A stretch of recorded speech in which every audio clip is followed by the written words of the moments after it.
On this short tutorial, I'm gonna show you how to fix Instagram can't add audio problem easily and fast. First thing you wanna do, guys, to fix this problem, open the settings and then go to the wireless add networks, and then you have to go into the airplane mode, enable it, and then go back, open the apps manager like this and go to the apps.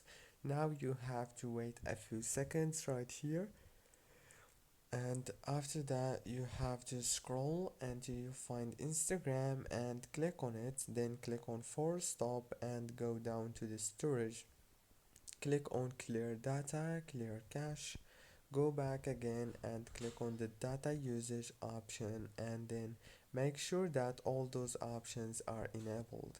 And last thing you want to do now is go back to the settings and remove the airplane mode like this, and the problem must be solved. Don't forget to like, subscribe. Thank you so much for watching.